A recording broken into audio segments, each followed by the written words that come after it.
Assalamualaikum warahmatullahi wabarakatuh. Selamat datang di channel YouTube Borin Vlog.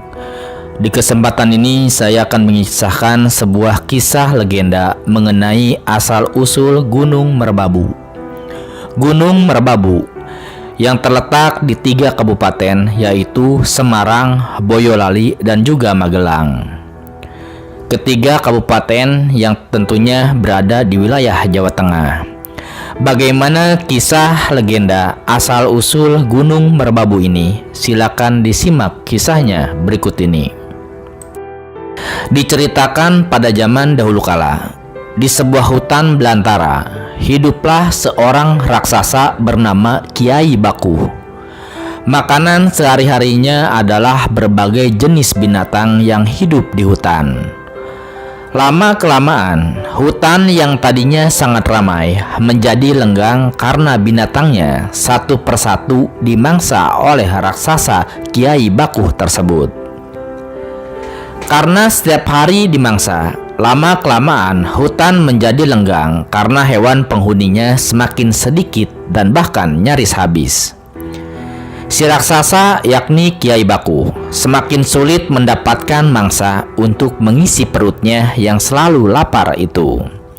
Maka ia pun pergi ke pedesaan yang ada di sepinggir hutan tersebut untuk mencari mangsa. Hewan ataupun manusia tidak menjadi persoalan.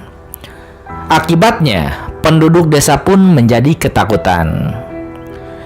Sementara itu, di kayangan para dewa menjadi khawatir ketika mengetahui kondisi rakyat pedesaan yang ketakutan karena ulah Kiai Baku yang memakan apa saja yang ia temui di desa yang ia lewati. Hewan atau manusia, yang penting laparnya hilang dan perutnya kenyang. Para dewa lalu berunding untuk menghentikan perbuatan Kiai Bayu yang kejam tersebut. Para dewa pun akhirnya sepakat untuk mengutus seorang bidadari cantik, bidadari yang bernama Retna Lestari, untuk turun ke bumi menghentikan perbuatan raksasa Kiai Bayu. Pada suatu hari, sesampainya di bumi, bidadari Retna Lestari istirahat di dekat rumpun bunga. Pada saat yang sama, Kiai Baku sedang mencari mangsa. Ia berjalan melewati sang bidadari. Sejenak, ia terpaku dan menghentikan langkahnya. Lalu datang mendekat dan bertanya, "Makhluk dari manakah engkau ini, hai perempuan cantik?" Tanya raksasa Kiai Baku. "Aku penghuni hutan ini," jawab bidadari itu sambil mengusap-usap sekuntum bunga. "Tidak mungkin. Sudah sekian lama aku menjelajahi hutan ini, baru kali ini aku melihatmu," kata Kiai Baku. "Sebenarnya engkau sering berjumpa denganku.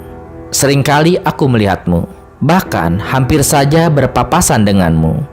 Tetapi karena perhatianmu hanya kepada binatang-binatang yang akan kau makan, engkau tidak pernah melihatku," ujar sang bidadari Retna Lestari. "Benarkah begitu?" tanya Kiai Baku. "Benar sekali. Setiap kali kau lewat di dekatku, aku cepat-cepat lari bersembunyi." "Mengapa kau bersembunyi?" tanya Kiai Baku.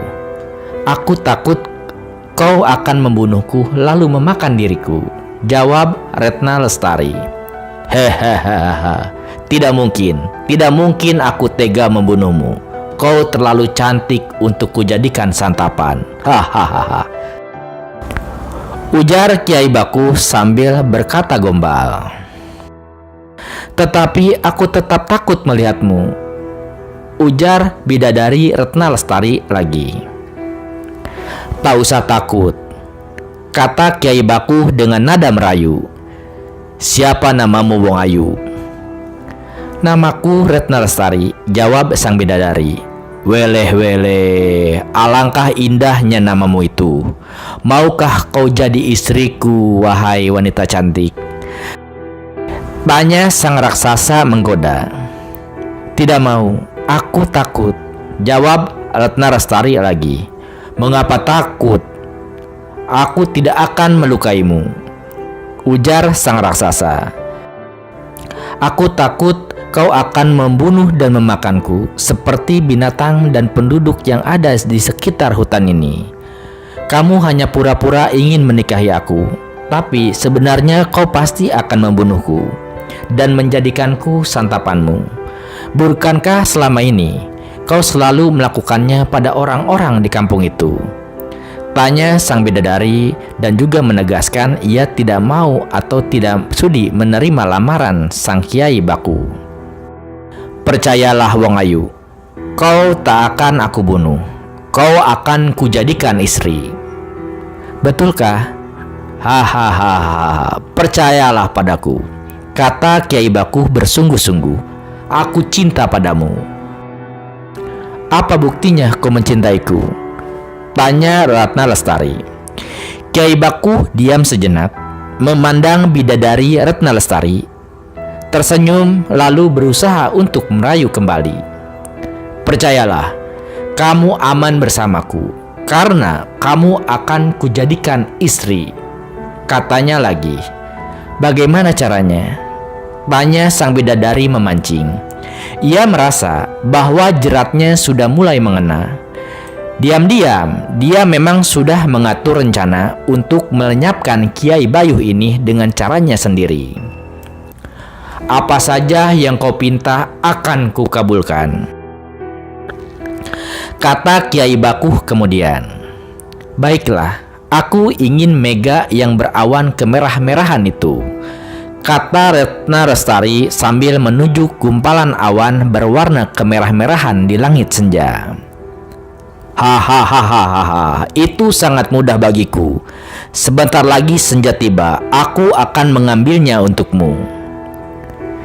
Jangan kau yang ambil. Aku ingin mengambilnya sendiri," ujar sang bidadari. "Mengambil sendiri? Bagaimana caranya kamu bisa meraih mega itu?" tanya Kiai Baku agak bingung. Ratna Lestari pun berpikir sejenak, lalu katanya, Aku punya akal. Telungkupkan tubuhmu di tanah. Aku akan berdiri di atas punggungmu, sehingga aku dapat mencapai mega itu," ujar Ratna Lestari. "Baiklah, kalau itu yang kau mau," kata Kiai Baku. Raksasa Kiai Baku segera menelungkupkan dirinya di tanah. Melihat si raksasa telah menelungkup di tanah, Ratna Lestari segera naik dan berdiri di atas punggung raksasa ganas tersebut. "Apakah tanganmu sudah mencapai langit?" tanya Kiai Baku. "Belum, sedikit lagi," jawab Ratna Lestari. "Mungkin beberapa buah batu bisa membuatku lebih tinggi lagi. Aku akan mengambilnya dan menumpuknya di punggungmu." Ratna Lestari pun turun dari atas punggung Kiai Baku, lalu mengambil batu besar dan ia kemudian letakkan di atas punggung raksasa itu.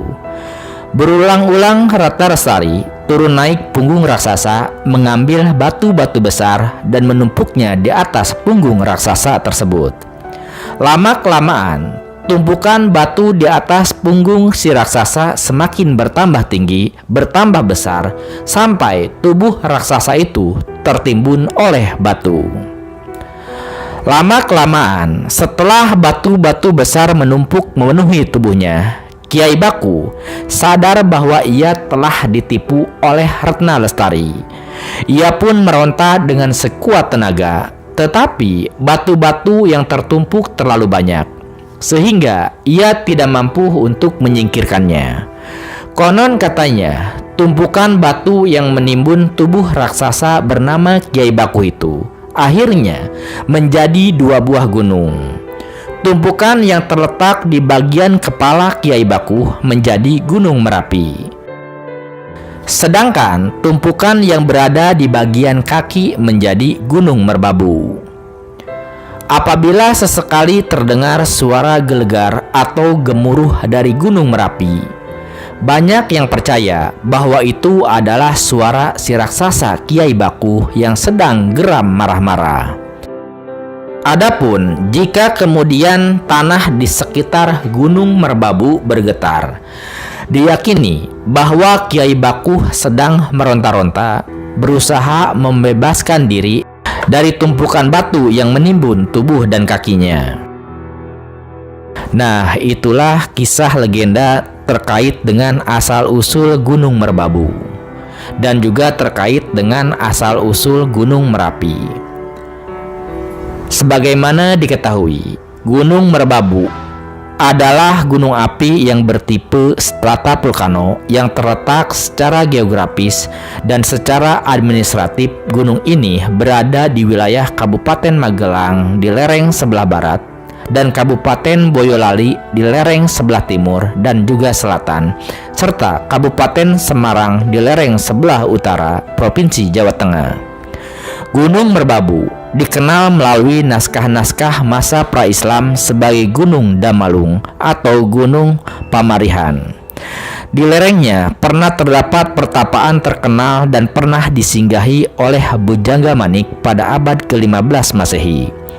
Menurut etimologi, Merbabu berasal dari gabungan kata meru yang artinya gunung dan abu yang artinya abu.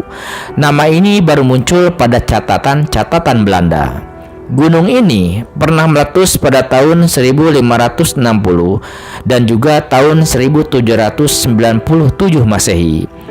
Dilaporkan juga pada tahun 1570 pernah meletus, akan tetapi belum dilakukan konfirmasi dan penelitian lebih lanjut.